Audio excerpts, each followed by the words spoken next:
Hello, people of Shaftesbury. So, welcome to mine and Paul's show, which is Why Me / The Scruffalo. So tonight is Paul's going to do roughly like half an hour. I'm going to do maybe like 25 minutes. We might have time for like a little 5-minute break in between so that you can stand up, stretch your legs if you're on one of the very squishy puffs, and get a drink at the bar if you want. But it will have to be only about 5 minutes because we haven't really got the time. So that's how the evening's going to run. Don't worry if you're sat near the front, it's not going to be, we're not mean comedians, we don't like really pick on people. But yeah, we don't mind if you want a little sneak quietly to the bar. Again, we're not going to pick on you if we see you sneaking quietly to the bar. Also, the toilets are just up the stairs and kind of straight in front of you. Again, we're not going to pick on you. If you need to go to the toilet, please go. So, without further ado, please welcome to the stage Mr. Paul McHugh.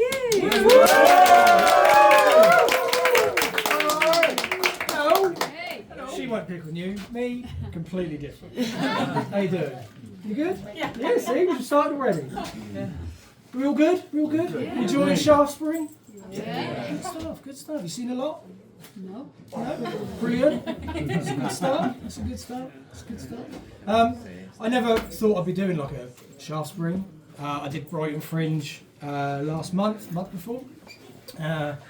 Was never something I was going to do, and then I was asked to do it. So it kind of then, once you get asked to do something like Shaftesbury, you have to get all of your, jokes and stuff together and work it all out and make sure it's funny. Thanks for that. But yeah, it worked out well. It worked out well. So they say you've got to talk about what you know, and the only thing I know is the fact that I've got 2 kids. Anyone else got kids? Loads. Yeah. Loads? Loads? Who said loads? Kids? You got loads of kids? 6 kids? Do you not have a TV? No, you don't have a TV. Okay, you may want to work on that. So I've got 2 kids, not 6 because we have TV. I've got a 15-year-old son who, well, to be honest, he's a bit of a bellend. He's a dickhead. He is an absolute dickhead. And I've got an 11-year-old daughter, and she is, she's just a horrible bitch to me. Constantly horrible. And one day my son, he came to me and said, can you tell me how I was birthed? How I was born? And I said, yeah, that's fine, no problem. I said that when your mother was in labour, I was completely the doting father, mop her brow, all of that sort of good stuff. And she'd turn to me and say, leave me the fuck alone. It's like, okay, I'll go and get an old priest and a young priest and leave that off. But it's all right, the priest didn't touch the kids or anything. It's all good. So afterwards, my partner said, I'm sorry, that I was so harsh, so mean to you. And it's like, it's okay, I've always wanted to be screamed at by Linda Blair. And she said, why would you want to be screamed at by the Prime Minister's wife? Don't know, maybe she should watch a few more films. My daughter was complete opposite. I basically just sat in the corner and watched Die Hard on DVD. Wasn't getting involved in that at all. At the end, it's the nurses asked me to untighten the stirrups. I don't know if anybody's ever seen what it looks like afterwards. That's yeah. It's not pretty. It's kind of like something out of Texas Chainsaw Massacre. It's horrible. So the best way I can describe it is, when you go shopping and you buy like a big shop and you have to put it all away in like the fridge, and you push it in, but then the fridge door opens and the ham comes out and it falls on the floor, and you've just bought the ham. You don't want to waste the ham, so you pick the ham up and you blow the bits off. and then you put it back in the fridge because you love that ham, and you know you want a nice ham sandwich at some point. That's kind of what it's like. So they asked afterwards where we got their names from. My son, he said, well, where did you get, he's called Connor. I said, well, where did you get Connor from? I goes, I named you after Superboy. You know, because a big comic book reader, Superboy, you know, the son of Superman sort of thing. I thought, you know, it's quite fitting. My daughter asked me the same question, and I had nothing. So I had to come up with like an elaborate story. So I said, oh, it's what your great-grandfather used to call your mother when she was a child. He used to call her Molly. And Mole and things like, you know, little cutie sort of things. Real story is we stole it from the people in the bed opposite. We overheard that they were calling their kid Molly, so we thought, yeah, we'll have that.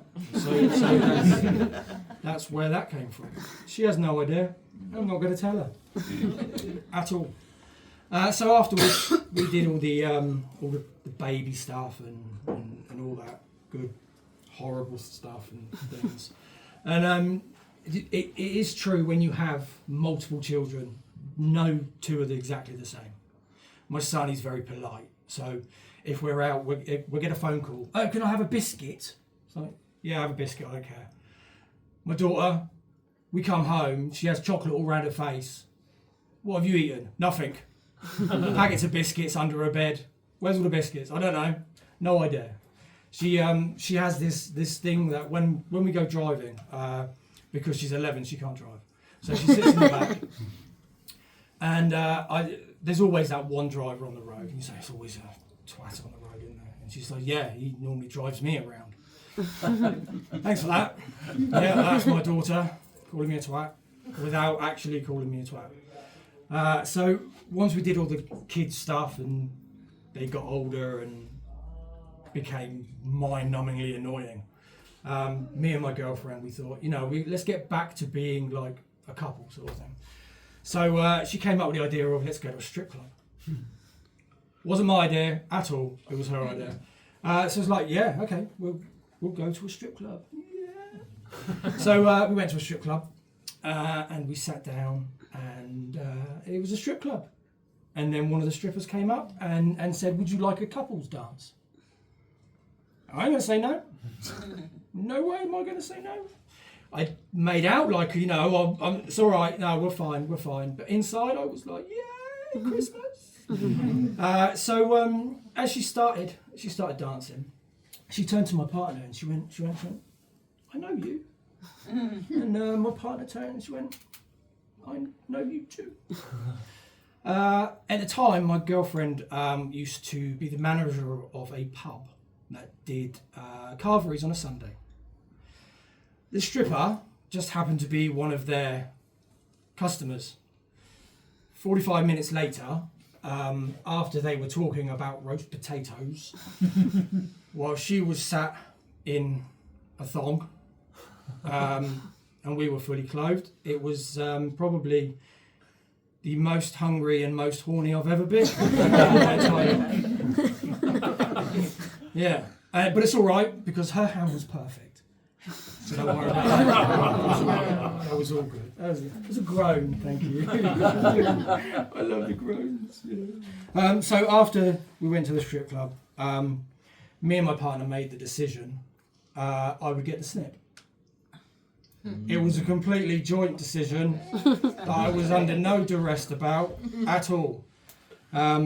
I don't know if anyone here has had the snip, but it's not exactly the best experience. Have you had the snip back there? Yeah? Not yet. Oh, strap in, sunshine. You're going to want to hear this. I went to the doctors and they have to ask you whether or not it's something you actually want to do. I said, yes, absolutely. Yes. So I went into the hospital room, and what they do, they get you to sit on a gurney with your pants down, and there's like a metal plate, and you have to put your bum cheek on the metal plate. I've no idea why. They don't say why. It's just very cold. And then the doctor comes in with the nurse, and he says, what I'm going to do is I'm going to inject your testicles and killed. It fucking kills. It does. It's not nice. And it's apparently supposed to numb it. So once they've numbed it, he said give it a couple of minutes and then we'll see how it goes. A couple of minutes wait, and he did a bit of the flick test and it's like I couldn't feel anything. Flick test. That is a very medical flick test. Feel that? No? Okay. You can stop though, but no. I like it. So after that, he started cutting away, and I winced. And he goes, "Oh, what does that feel like?" And I said, "Somebody cutting my balls." It's not a good feeling. So he said, "Okay, we'll give you another injection, and we'll wait a little bit longer." So after all of that, you then get the aroma of burning testicle. I don't know if you've ever smelt burning testicle. It's not the nicest scent. But I do hear Yankee Candle are bringing one out. So if you've never smelt it, you will be able to soon. So after that, he did all the little tying up and all that sort of stuff. And on my way, I went. On my way. But then I got an infection. That happens. And it grew to the size of an orange. Well, one of them did. So I went to the hospital and I was on a gurney again in A&E with one of the little blue thing curtains. And this guy came in and he had a doctor's jacket on. He went, "Let me see pee-pee."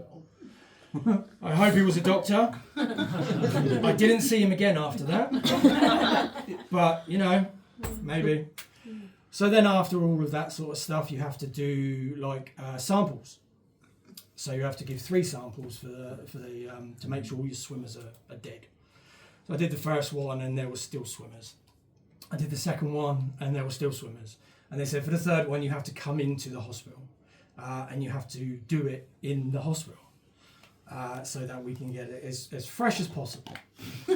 So I went to the hospital and it just so happened to be on that day they were doing as much work as they possibly could to this hospital.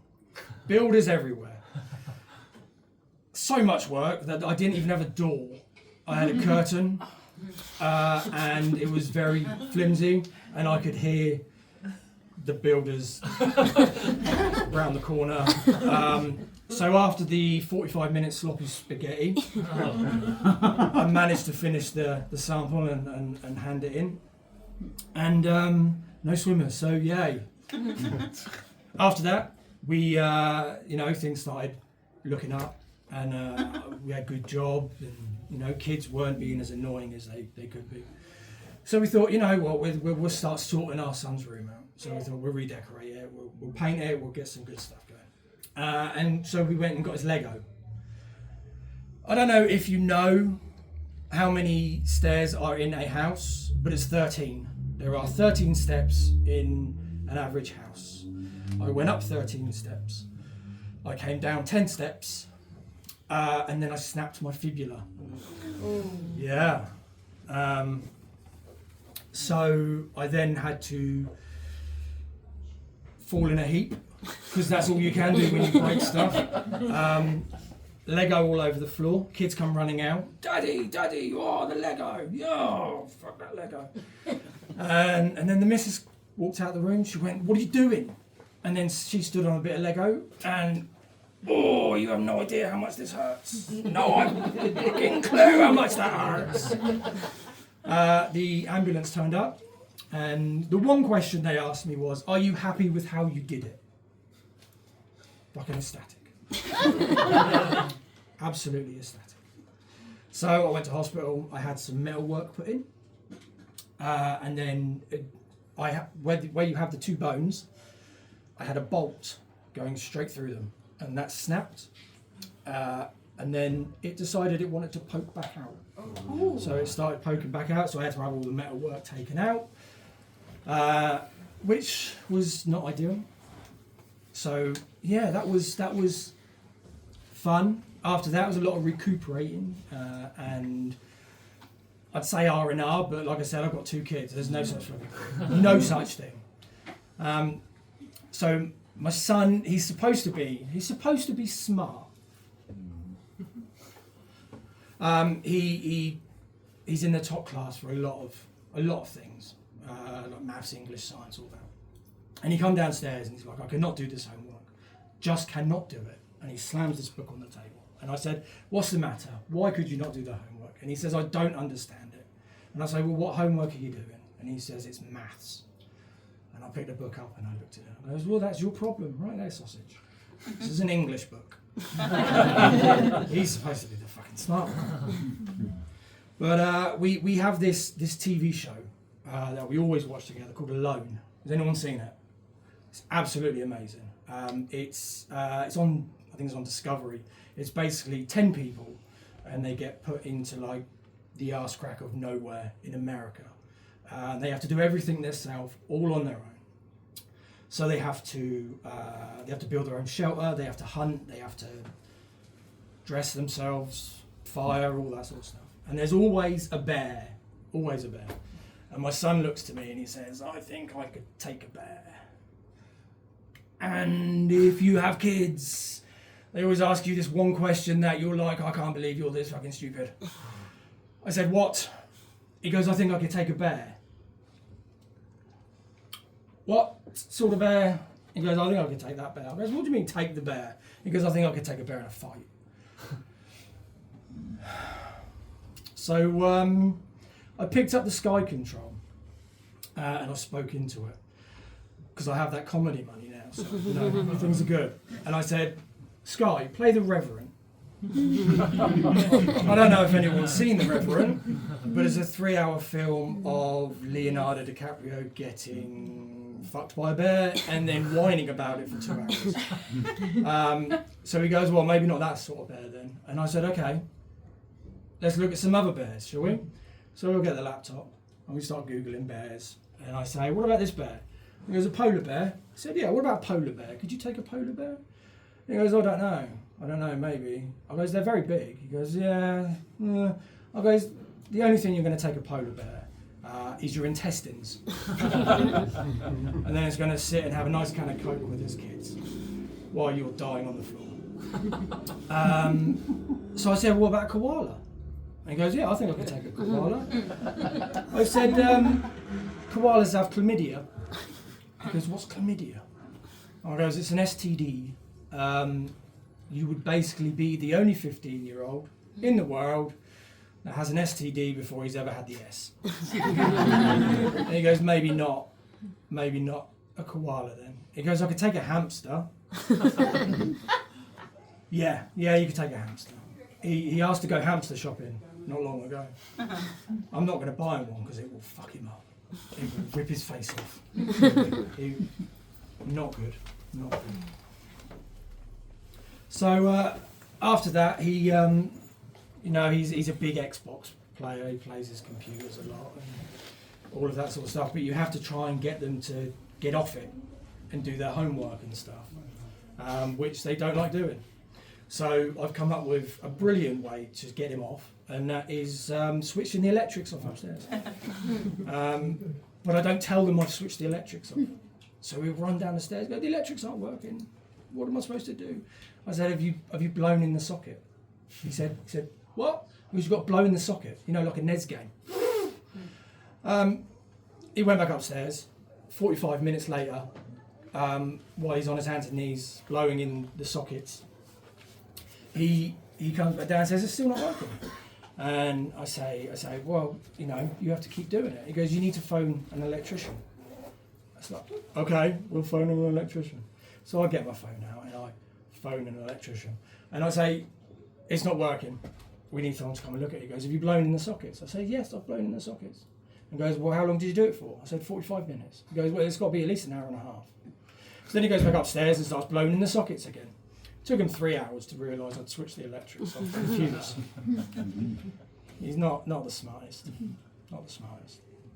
But I'm getting to an age now where I have to have, lots of doctor's appointments and stuff and things like that and all that stuff. So you phone the doctors up and it's so hard to get an appointment. So you phone them up and they want blood sample, and they want urine sample, sperm sample. They want to give you a colonoscopy. They want to do your prostate, and that's just speaking to the receptionist.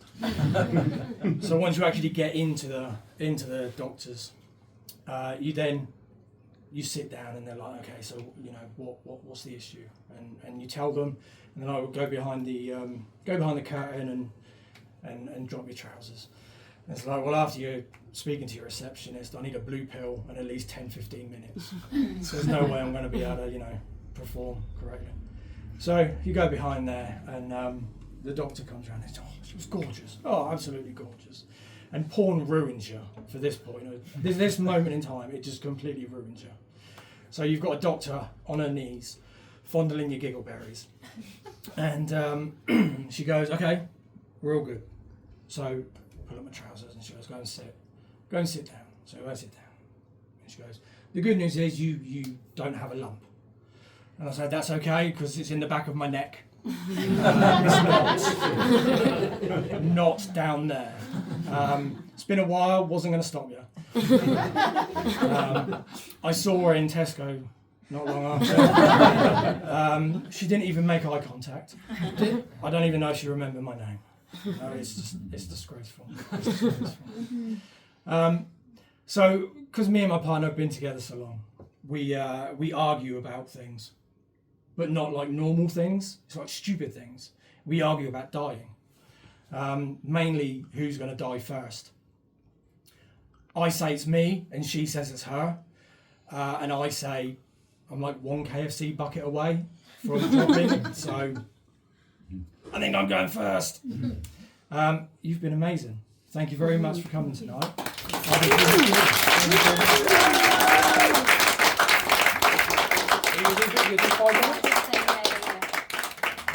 Okay, so we're going to have about 5